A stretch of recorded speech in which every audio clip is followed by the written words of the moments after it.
Sir US में एक सर्वे किया गया जिसमें लोगों से पूछा गया कि आपको सबसे ज़्यादा डर किस चीज़ से लगता है, एंड सरप्राइजिंगली नंबर 2 पे थी डेथ, जबकि नंबर 1 पे थी पब्लिक स्पीकिंग। तो पब्लिक स्पीकिंग क्यों इतनी मुश्किल होती है लोगों के लिए, उनको क्यों डर लगता है और इसको कैसे टैकल किया जा सकता है, इसके दुश्मन क्या चीज़ें होती हैं? जब आप स्टेज पे आते हैं ना, हम ये नहीं कह रहे होते कि मेरे पास क्या नॉलेज है, मैं क्या देना चाहता हूँ, मैं क्या बात करना, हम देख रहे होते हैं मेरी बात से सामने वाले ने क्या कहना है, उसका क्या रिएक्शन होना है, ठीक है, वो किस तरह से रिस्पॉन्ड करेगा। अब हम अपने लिए नहीं बोल रहे हैं, जब आप अपने लिए कोई काम नहीं करते हैं, ठीक है, तो हमेशा आपको जो डर होता है वो सामने वाले का होता है। और उसमें अच्छा कुछ केसेस हैं, 5% टू मैक्सिमम 10% केसेस हैं जिनमें रियल एंग्जाइटीज आ जाती हैं, और वो एंग्जाइटीज किसी भी एज ग्रुप में आ सकती हैं। मेरे एक दोस्त हैं, वो मतलब बहुत आर्मी में बड़े हाई रैंक पे हैं, मतलब ज़ाहिर है जो हाई रैंक का बंदा है उसको तो पब्लिक स्पीकिंग को इशू ही नहीं होना चाहिए, उसने तो ट्रूप से बात करनी। कहने लगा अली मैं सारी जिंदगी मतलब मैं तो जाके एक्सटेम्पोर बोलता था, लेकिन जैसे ही मैं इस रैंक पे आया हूँ तो पता नहीं क्या हुआ, अचानक मुझे स्टेज पे चढ़ते हुए डर लगने लग गया। तो मैंने जब उससे बात की, उसने मुझे तो मैंने पूछा, तो उसका वो डर की वजह वही थी कि यार अब शायद जिम्मेदारी बढ़ गई है तो मेरे स्टेक हाई हो गए हैं। नाउ अगेन वो उसके स्टेक हाई नहीं थे, अब वो इसको ये डर था कि पहले मैं बोलता था तो आम बात थी, कोई नहीं फर्क था, तो जवानों से ही बात कर रहा हूँ ना, लेकिन अब मैं जिनसे बात कर रहा हूँ उनमें सीनियर भी बैठे हैं, जूनियर भी बैठे हैं, मेरी बात को अंडर कैमरा अंडर स्क्रूटनी देखा जा रहा है। हम बच्चों को शुरू से स्नब करते हैं, पेरेंट्स बैठे होते हैं, जब कोई मेहमान आ जाए, बच्चा अगर बोलने लगे अब वो क्या है, अंकल क्या कहेंगे, आंटी क्या कहेंगी, लोग क्या कहेंगे, तुमने कैसा मजाक उड़वा दिया हमारा।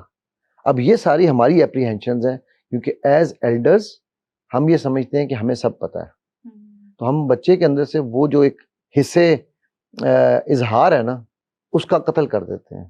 ठीक, अब जैसे वो बच्चा बड़ा हो रहा है तो उसको ये पता चल रहा है कि यार लोग क्या कहेंगे, मुंह संभाल के बात करो, इधर ऐसे नहीं बोलना, सोच समझ के बोलना। अब ये सारी चीजें उनके अंदर इंस्टॉल हो रही हैं। अब उसकी अब ज़ाहिर पब्लिक क्या है, पब्लिक तो लोग ही है ना, वो चाहे आपके अपने रिश्तेदार क्यों ना हो। तो जब आप वहां पे नहीं बोल पा रहे हैं तो आप नेक्स्ट लेवल पे कैसे जाएंगे। जाकिर नाइक आ रहे हैं ना पाकिस्तान में, आपको पता होगा, तो उनकी मैं उस दिन एक पॉडकास्ट देख रहा था, उसमें बड़ी जबरदस्त उन्होंने बात की। उन्होंने कहा कि पब्लिक स्पीकर जो है ना, उसको एक बात समझनी बड़ी जरूरी है, वो जितना मर्जी बड़ा आलिम हो, जितना मर्जी बड़ा पीएचडी हो, ऑन द स्पॉट चीज का याद आना ये रब का करम है, ठीक है। और वो जब उसको ये यकीन हो जाएगा ना कि मैं रब का मैसेज देने जा रहा हूँ, स्पेशली दाई के लिए उन्होंने ये बात की, दाई तो पब्लिक स्पीकर ही है ना, ठीक है, तो वो उसको फिर सोचना नहीं पड़ता, उसकी चीजें निकलती हैं। हमारा इशू ये है, हम ग्लासोफोबिक या हम इवन कुछ लोग फ्रीज हो जाते हैं। बिल्कुल, ठीक है, बिकॉज ये हमारे ब्रेन का एक फंक्शन है। ब्रेन कहता है जब भी कोई खतरा आता है ना, तो हमारा माइंड दो काम करता है, फ्लाइट या फाइट। तीसरा काम हमें नहीं पता कई दफा, वो है फ्रीज, तो ट्रिपल एफ इसे हम कहते हैं, ठीक है। तो या ब्रेन फाइट करता है तो वो पब्लिक स्पीकर या जो भी होता है उस मसले से निकल जाता है, या ब्रेन फ्लाइट करता है, आपने देखा कि वो लोग स्टेज छोड़ के भाग जाते हैं, ये भी आपने देखा होगा हम कि नहीं मैं नहीं कर पा रहा। तीसरा होता है फ्रीज होना, मैं भी फ्रीज होता हूँ सर, समीरा आज भी फ्रीज होता हूँ, ये मेरे ब्रेन के 3 नेचुरल काम है। मैं आज भी, अभी आपकी पॉडकास्ट शुरू होने से पहले मैं आ रहा था तो मेरे पेट में गुड़गुड़ हो रही थी, अगर ये गुड़गुड़ ना हो तो मैं अच्छा परफॉर्म नहीं कर सकता। अच्छा, ये मेरी मोटिवेशन है, ये मुझे बताती है कि अच्छा यार कुछ होने वाला है, ठीक है, मेरे केमिकल्स जो है वो कुछ बॉडी में ऐसे आ रहे हैं कि भाई अब मुझे एक्साइटमेंट आने वाली है, ठीक है। नाउ अब होता क्या है कि कुछ लोग उस गुड़गुड़ पे फ्रीज हो जाते हैं, फ्रीज होके फिर वो फाइट की बजाय फ्लाइट मोड लेते हैं, ठीक। Now all you need to do is find your trigger, क्या चीज है जो मुझे फाइट कराएगी, क्या मुझे फ्लाइट कराएगी, और मैंने जब फ्रीज होना है तो फिर मुझे क्या करना है।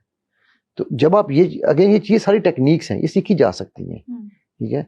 Public speaking is the easiest and the most easiest, I'm using again the word, thing that you can do in public. अच्छा, टेक्निक्स क्या हो सकती हैं उसकी? टेक्निक्स तो बहुत बेतहाशा है। देखो सबसे पहले एक चीज क्या है, मैंने अभी आपसे एक बात की कि जब हम इस कंडीशन में आते हैं तो हमारा क्या होता है, हमारा ब्रेन फ्रीज होता है। अगर ब्रेन फ्रीज हो जाए उसका मतलब क्या है कि उसके अंदर किस चीज की कमी आ रही है, इमीडिएटली ऑक्सीजन की, राइट। तो सबसे पहले हम इसे कहते हैं 3 ब्रेथ टेक्निक, ठीक है।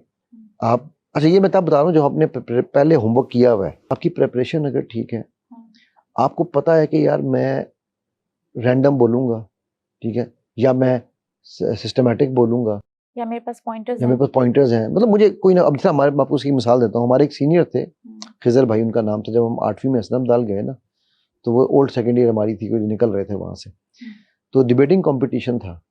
अच्छा, सब लोग अपने अपने कागज लेकर आए हुए थे। वो जब ऊपर चढ़े ना, तो उन्होंने एक रुमाल पकड़ा हुआ था, उस रुमाल में 6 गिरें थी, 3.5 मिनट की स्पीच होती थी।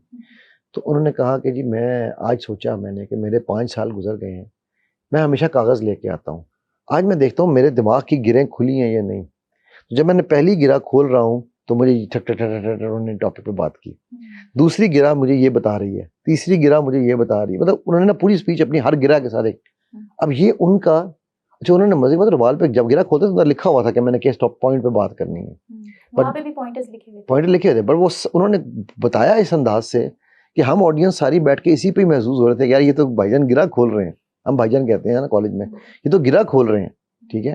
तो ये एक नई चीज थी ना। मैंने उनसे बाद में पूछा, मैंने कहा यार आपने ये क्यों किया, कहने लगे यार अली के कागज के ऊपर से बोल बोल के ना मुझे कभी प्रॉब्लम नहीं हुई थी, ये मेरी, मुझे पता था कि मेरी कॉलेज की आखिरी स्पीच है and I was very emotional, तो I wanted to do something different to distract my own mind so that I can perform the way I want to perform. Everybody knows that I'm a performer. Now, एक performer जो कि regular speaker था, उसकी ये हालत थी, उसने उसके लिए ऑल्टरनेट ढूंढा, ठीक है। सो इसी तरह मैं बता रहा हूँ, 3 ब्रेथ्स जो टेक्निक है, आप, हम लोगों को असल में सांस भी नहीं लेना आता। अभी मैं अगर आपसे कहूँ एक लंबा सांस लें, आप लेना कैसे लेंगे? और चलो आपने फिर भी सीख लिया, क्योंकि मैं ये जब टेक्निक मुझे आती है आती है फिर ठीक है, मैं मेजॉरिटी लोग तो पता करते हैं Okay. हाँ, ये लंबा सांस नहीं है, ठीक है ना, आपने रोकना भी है, कुछ देर पॉज देना है, 3 सेकंड आपने अंदर लिया, 1001, 1002, 1003, 3 सेकंड रोका और फिर उसको Exhale. 5 सेकंड में निकालना है। सही। 3-3-5 की ये टेक्निक है, ठीक है। 3 इन 3 स्टॉप 3। अच्छा, अब इससे क्या हो रहा है, जब आप इन कर रहे हैं तो जो ऑक्सीजन है, ब्लड फ्लो है, वो कहाँ जा रहा है, जहाँ पे आपको ब्रेन को कामनेस होनी है, उसको काम करने के लिए इस्तेमाल हो रहा है। ये मैं क्रिकेटर्स के साथ जब काम करता हूँ, मैं इंटरनेशनली, आपको पता है मैं अभी वर्ल्ड कप में भी करके आया हूँ काम, तो मैं जब क्रिकेटर्स के साथ काम कर रहा होता हूँ तो मैं उनको भी ये सिखाता हूँ, जब वो नर्वस हो रहे होते हैं ना ग्राउंड पे, तो मैं कहता है 3 सांस लो। अब वो 3 ब्रेथ जो है वो आपको पूरी ऑक्सीजन एंड ब्लड फ्लो आपके ब्रेन को काम डाउन करने में लगाता है, ठीक है। तो ये आपने स्टेज पे चढ़ते हुए आप करके जाएं।